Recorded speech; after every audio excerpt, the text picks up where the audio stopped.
Hi, it's Ann Howard, and I'm giving you an update on the William Devin Howell serial murder case from the New Britain Superior Court in Connecticut.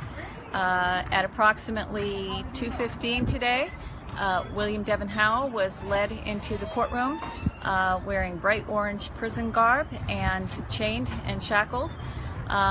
He did, in fact, plead guilty to the remaining 6 murders that he was charged with. When the prosecution read the allegations against him, they were entirely taken from police affidavits and DNA testing that has previously been submitted to the court for the most part. I didn't find that I heard anything that I didn't already know from looking at the court filings months ago regarding the evidence against William Devin Howell. Fair to say that there was a daunting amount of forensic evidence against Howell in terms of blood, DNA consistency with the victims themselves, hair sampling, and especially what would be a testimony of the jailhouse inmate Jonathan Mills, who William Devin Howell told that he committed these 7 crimes to. And so Jonathan Mills' statements, along with the forensic DNA testing, really led to a slam dunk case for the prosecution. With respect to how long William Devin Howell will be in prison, the victims' families can feel comforted with the fact, at least some kind of cold comfort, that he took the maximum sentence of 360 years for the murders of the remaining 6 victims. Because he did not get any lesser of a sentence than the one that is imposed by maximum, what that means is that he will have no opportunity to withdraw his plea deal at a future date. Sentencing will take place on, I believe it was November 17th, the judge stated, in the afternoon. At that time, the prosecution will have memorialization in terms of written documentation of any of the victims' family statements that they want to execute in terms of letting the defendant know just how terribly these crimes have impacted their entire family.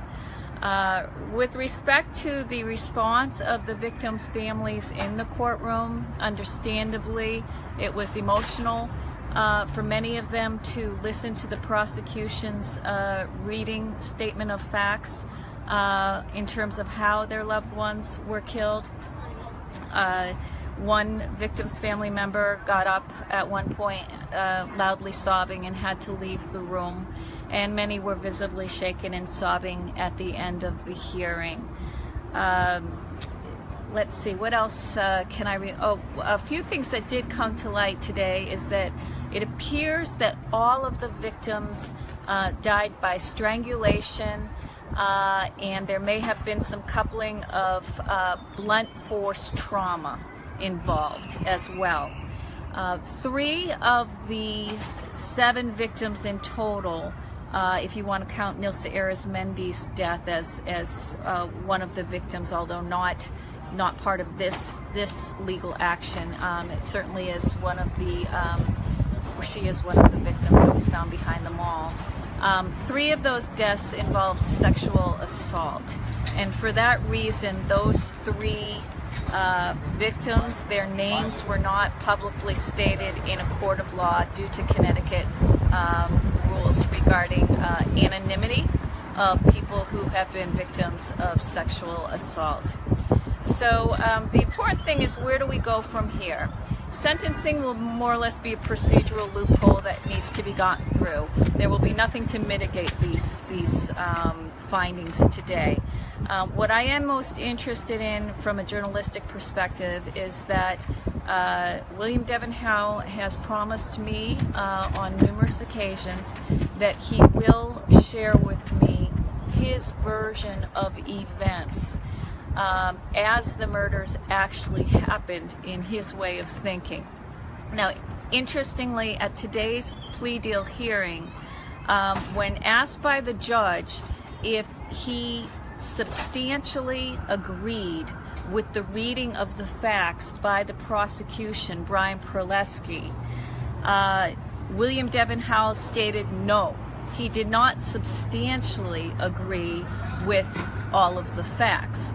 Well, that gave the judge pause, because we have to make sure that he's not in any way contesting the facts or wanting to get out of this plea deal, or that he was not made any promises or coerced in any way.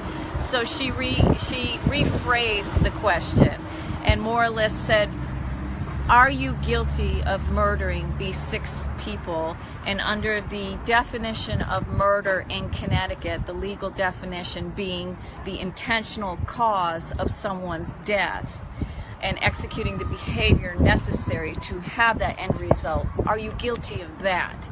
And he did say yes, he was guilty of murdering and causing the death of all 6 people. What I'm most interested in is, in the weeks to come, William Devin Howell has assured me that he will tell me how, when, and what the facts and details are involving each one of these 6 crimes.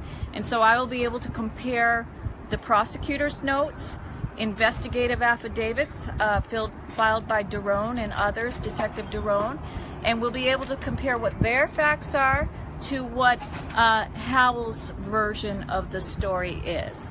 And I think that will make a very interesting framework for the upcoming book that I'm writing about William Devin Howell, trying to get to the truth of what exactly happened, and most importantly, what motivated this man. It's no question that he's a very mentally ill, unwell man. But specifically what I want to find out from a journalistic point of view is why. What made him commit these heinous deeds? So hopefully we'll get to the bottom of those questions in the months to come. Thanks for tuning in. We'll keep you updated.